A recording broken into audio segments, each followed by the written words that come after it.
Good morning, everyone. I'm Wang from the graphics studio, from the Bungie studio. I'm a graphics engineer. Today, I'm going to talk about the automated LOD generation system for the Halo Reach. So back to the history of our studio, we have worked for many game titles like Halo 1, 2, 3, but surprisingly, we haven't have any real LOD system. We do have the option which allows the artist to create a low-res model for a faraway case. But unfortunately, it turns out to be the most real used feature in our system. But fortunately, our engine optimized enough, we can still ship the game. But in the Halo Reach, we increased the quality bar for our game. We have a lot of more stuff need to be displayed in the runtime. So we realized we have to have a LOD system which can save us the cost for rendering the same.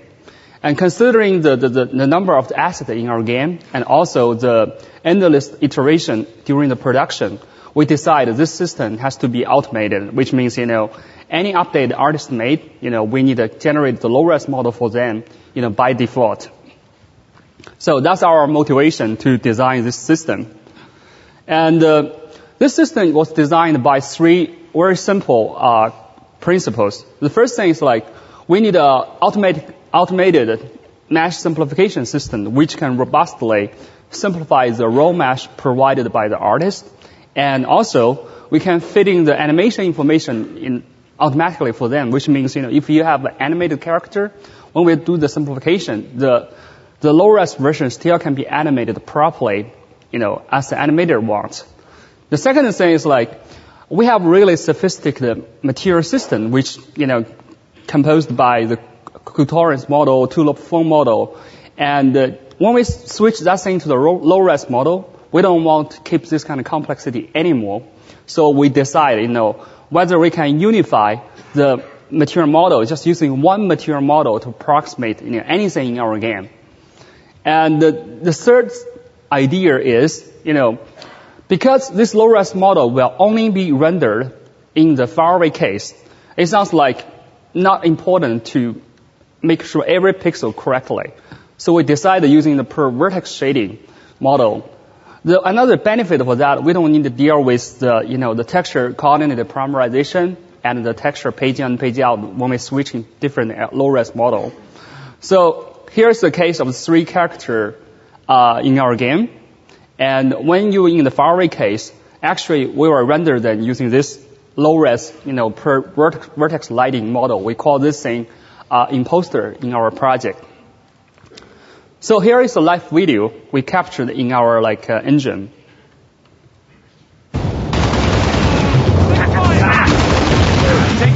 This is the combat scene. Oh, sorry, I think the sound is too loud. In the Halo, so that's what you see in the shift title. But actually, in our debugging mode, when we freeze the camera, and this yellow line indicates the view frustration. And when you're flying closer and closer to what really happened in the faraway, you see all this weapon, on the Marine's hand already switched to the imposter. And even if the imposter is still firing and, killing the enemy. And for the further case, you are finding some jackal on the ground and already switched to the imposter. Another interesting case of the imposter is the elite.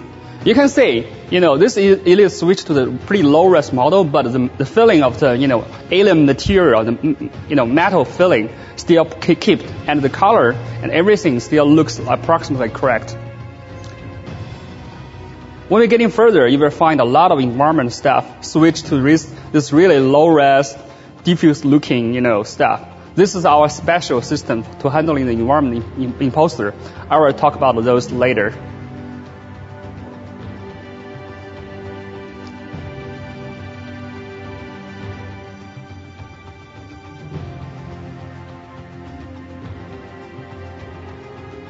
Now let's turn back the timing, let the imposter animate. See, so this is imposter really involving the combat with you. So which means, when you play the Halo, you might be killed millions of times by this little ugly low-res model, but, you don't really realize their existence. So Let's go to the technical detail of our system. The first step for the low-res imposter generation is a mesh simplification. So here we show a case of the hunter in our game. The hunter might be the easiest case, in our game because the whole body just composed by one single mesh. But even as simple as the hunter case, you will notice the artist has tessellated the mesh really unevenly. If you're sending this mesh to the, DX progress mesh simplifier, when you set the budget to be really aggressive, you will get most likely you will get a very unacceptable result. So to work around this problem, the first thing we're trying to do capturing the voxelized image of this model. So we, using the orthogonal projection, generate the depth image of this character from different angle. So along the 6 axis, we get a 6 depth image here. The brightness of the gradients indicate, how close that pixel toward you. So using a really standard visual hall technique, we can generate a voxelized representation of the character. And then we apply a low-pass filtering, and on this voxelized mesh, we get something like this. You will notice, the shape of this hunter has been pushed out a little bit, but roughly keeps the shape. But the tessellation of the mesh looks way better than what we have just now. So when you're sending this thing into mesh, direct mesh, progress mesh simplifier, you will get a result like this. So this one is around like 10% of the vertex count of the original mesh. The original hunter mesh is around 10,000 vertex. This one is around 1,000 vertex. So this is our mesh simplification idea. So a lot of people asking us why you do the voxelization. So I give 3 reasons for that. First, the voxelization can help us to remove a lot of unnecessary small feature over the character. Second, when artists creating the model, build each piece by a component and just, putting them together, they buffered in the 3D Studio Max. So this voxelization can help us remove a lot of unnecessary inside, interior triangles. And the third benefit is because we're using the orthogonal projection to generate the mesh and voxelization for everything, in the later part, when we do the material fitting, we can easily align this mesh with our, material parameters. But that's something we can talk about later. But the drawback for this algorithm is, we do notice some case, some small feature, which if you're hiding inside some features, because we only do the 6-way projection, you might have the chance to be, ignored by voxelization. But what we found is it's not really a big deal, because normally artists building the character by many pieces. Each piece is not relatively big. So as far as we can get the general profile of that piece, the whole thing assembled together looks pretty representative for the original model. So the next step we need to do, as we promised, we want trying to simplify all our complicated material model. So the way we do that is we assume we have no idea how we writing the shader code, but we just try to apply the different lighting over the model. So when we just turn on the diffuse lighting, we get something like the case of the very right, very left. And if we turn off all the lighting, we get the picture in the very right. Just show the self-illumination of the character. And then we can try manipulate the view and light direction. We can capturing the maximum reflection. Sorry, I forgot I have the text on top. In this case, it shows when n.h, n is normal, h is half vector. When those two vectors dot together equal to 1, which means that's maximum specular reflection. And also we can manipulate n.h to something less than 1. We can try to figure out how quickly the specular will fall off. So this sounds pretty easy, but the challenging thing is, for each pixel of the character, they have different normal. If you set one lighting direction, the n.n value will be quite different, across, the whole character. So we try some method like the BRDF capturing. We set a bunch of view and light direction and trying to say, hey, we totally, to be agnostic to the shader code and BRDF computation, 20 lighting direction, 30 view direction. But unfortunately, we find, it works perfect for the diffuse and self-illumination, but it works horrible for the specular because that's really high frequency stuff. So eventually we have to insert a little, special code in our shader system, just to manipulate the view and light direction for each surface pixel.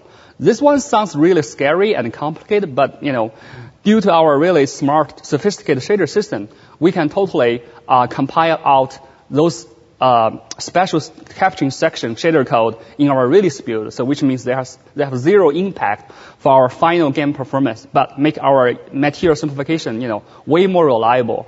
So after you get those 4 images represent 4 different, properties of the material, so we can roughly approximate, the materials properties. Like this first image shows the diffuse component we captured. The second shows the self-illumination component we captured. And this one is specular.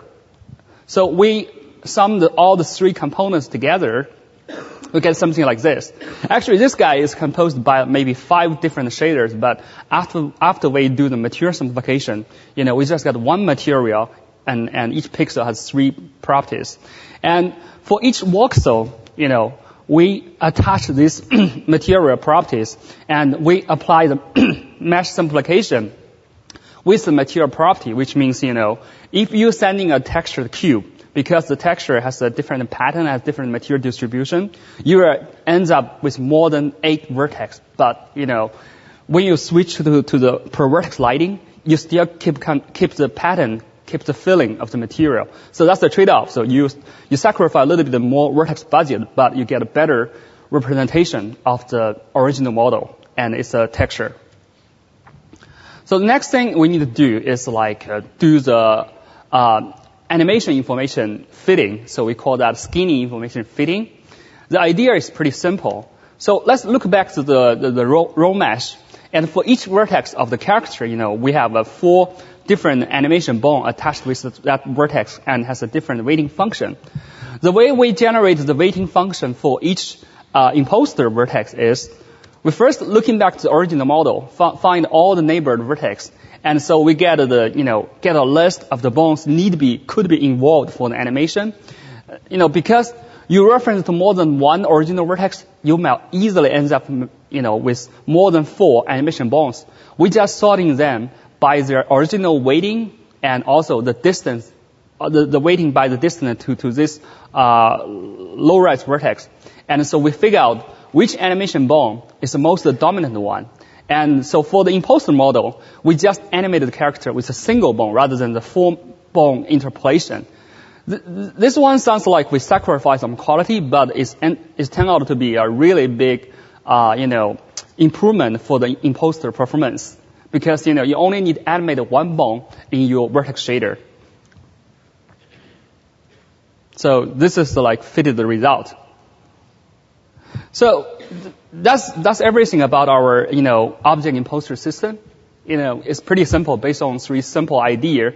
But we do find some challenge of this system. First, when we do the voxel filtering, we find that the filtering kernel is really sensitive value, because you're setting the kernel to be larger, you will get a smoother result, and which means the mesh simplification result looks better. You can using more aggressive budgeting. But if you make that thing too aggressive, you will get some better result like this, because the neutral pose of the jackal, the 2 legs sitting pretty close to each other. So when you apply in the filtering, those 2 legs will be linked together. And another challenge cases for us is the transparency. We do try some technique to detect all the transparency stuff, run on different methods, but it turned out to be not very reliable. And another thing is very thin geometry, because when you do the voxelization, you can easily make the single face geometry to be double faced voxelized. That's okay when you generate the source voxelized mesh for the simplifier, but when you run the simplification, you can easily get the front and back face intersect each other, which, looks pretty ugly under the lighting. So for those 2 challenge cases, our solution is quite simple. We just say, hey, do nothing. So we just give the option to the artist, say, if you notice anything wrong, just turn off the imposter for that particular part of the object. And we try a lot of like different character, and asset in our game. We found like set up a reasonable budgeting is very important. So our experimental result is for the for the object, we normally set 12%, vertex count of the original mesh. And we found the transition distance. Transition distance means, the distance when you switch from the object to the imposter. We set that to be the 30 times of the bounding radius of the object. Both of the data are purely experimental result. So which means if you're trying to apply this technique in your own game, you need to set up your own data. So these two data just for your reference. And for the environment object, which is a little bit different story, because environment objects mostly like tree, like rocks, those things are pretty static placed in our level. They don't move, but they have a lot. So we find like maybe we need a better solution for them. So the idea is very simple. What about we just directly bake the lighting result in our provertex color rather than run the shading? The reason for that is because those environment objects, they just stay in one location. They already know what exactly their lighting condition will be. So, yeah, we don't need to like do all the complicated multiple steps, like set up your lighting, set up your material, do the shading in the picture. We just say, hey, stop everything, render the object. The second optimization we did is we're trying to, grouping all the neighbored environment objects which with a similar size into one group. So which means, when we do the rendering, we just do one single draw primitive call and we can render a bunch of them, which save us a big overhead of the CPU time because the directs and set up the render call is not that cheap. And if you do that 1,000 times for each frame, the overhead is significant. So here is a video show our imposter on the environment object. Look at all those rocks. When you fly camera further, you will find that those rocks have actually been fading to the only diffuse looking imposter, but you will notice their lighting matched pretty good and it's pretty hard to notice. And so we're fading in the back. And now I will turn on the debugging mode, which means, when you fly the camera away, if you are already imposter, we are using the blue wireframe to indicate the switching. But you will notice that when you're flying really far, a group of environment objects we are sending render as one draw call. We indicate that with a light bounding box. So that's how our imposter system works with environment objects. So that's pretty much, everything about our ultimate LOD system for Halo Reach.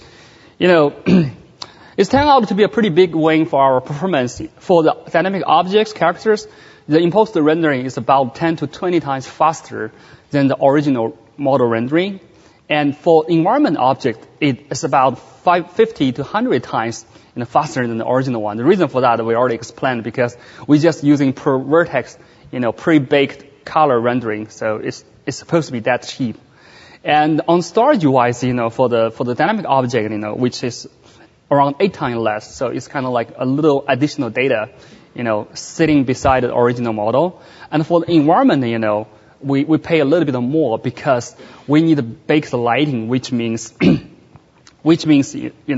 for the same environment instance definition, because for its different placement, we need to generate a different imposter.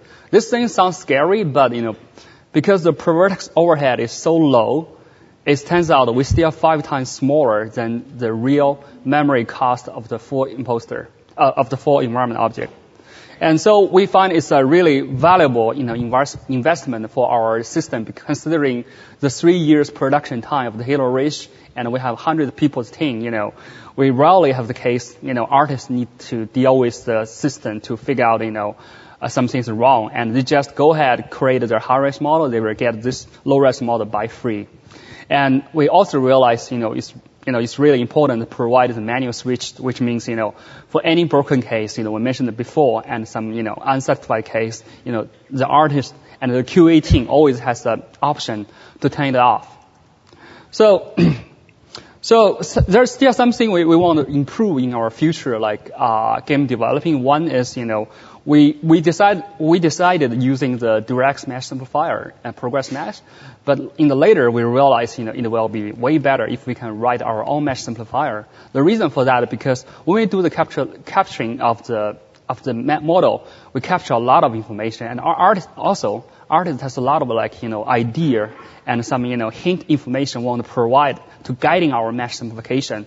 But using the third-party mesh simplifier, we don't have the luxury to customize that. And if we write it our own, we can easily incorporate those information to guide us to get a better result. Another thing, we want seriously allow the artist to customize a low-res model, because we find that the artist is still the guy who knows, how this thing is supposed to look like best. So we can give them, good looking for 90% of case, but they still have 10%, maybe 5% of case. They find that, it will be way better. I can create my own. So we think this option is very important for our content team. So that's all of my talk, and thank you very much. And so if you are interested with the Bungie Studio, and we have a bunch of opening, and just feel free to contact our HR. And so if you have any question, please step to the microphone. Thank you.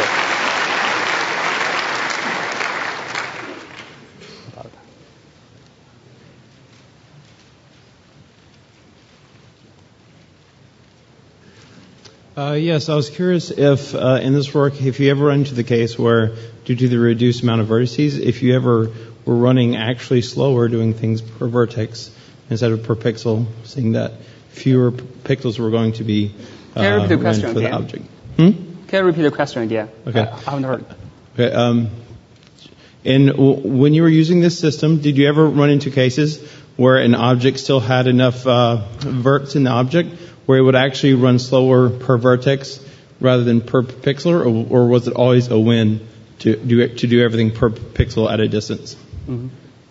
We tried the per vertex simplification before, like just sending the original mesh, but the result is not good. But unfortunately, I haven't have that thing shows up, because that's pretty early try. We run a bunch of the objects there, and we realized we need, because when the artist created the model, their tessellation is really arbitrary. So we realized we're using the per pixel solution to make the source mesh tessellation as even as possible. Will benefit the follow the mesh simplifier a lot. So. Thank you. We're going to have time for one more question. Yeah. Okay.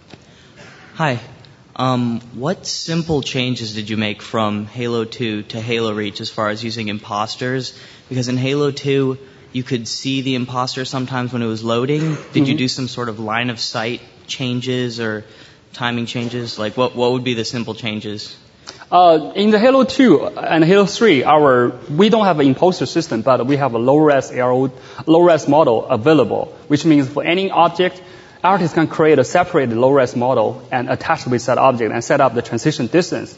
The problem for that setting is, for most cases, artists just, forget to create a low-res model. Another challenge is, because in the 4S model, you have a lot of fancy material and the texture and it looks awesome. But when you create a low-res model, you want using cheaper texture, cheaper lighting, cheaper material model to make sure the two versions looks, similar to each other is pretty challenge. Imagine like you have really fancy material which composed with 20 different material, and if you're trying to mimic that with just a simple phone shader, trying to find the right parameter for that is not a trivial, things for the content team. Thank you. Yeah. So I think it's about the time. Yep. Okay, thank you very much. Oh, forgot one thing. Please fill the evaluation form. Thank you.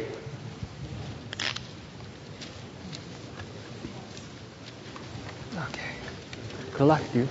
Thank you. I think all I need is the sound. Ooh.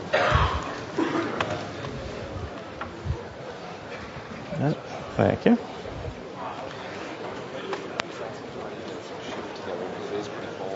Oh.